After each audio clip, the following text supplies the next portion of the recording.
Kalian tibarim ka perta iya ka kerteng jongpi kilumbat kiwa kisah kunju ngala perkabangan late kai ngala perkabangan late kai Rei ka dono jong akay ho tiang asyai Ngadang don hakas no trai jong pi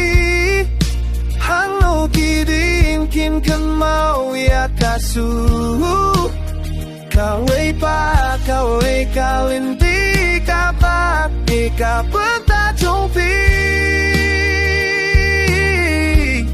Malakas tep kas kumbaga ong kai kai batan mai ngadang don try jong pi Bat kamong shin jong akan nung remya na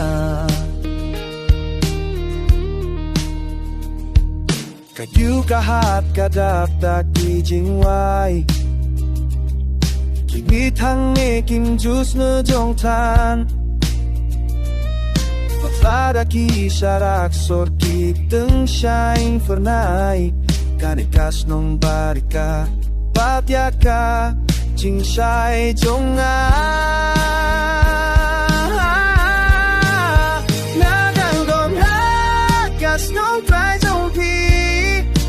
Hanta Kislap Ki Hap Tembat Lun Uwe Pa Uwe Umau Yatu Yat Kajin Yatu Kana Kabashi Shak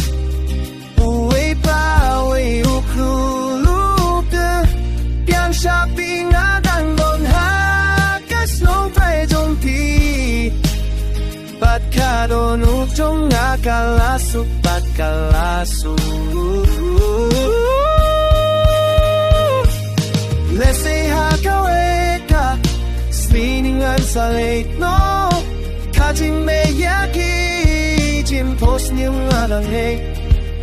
Daywat lang ale Shano lu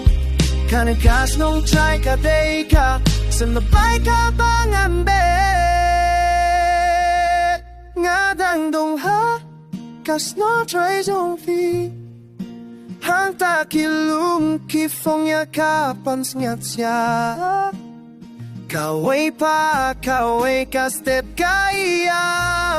Biang yang asapi Kaway ka lang ka Phôi ngang nghe đẹp cho tim nghe Cảm sinh á đang đồng hát Các nấu cháy trong tí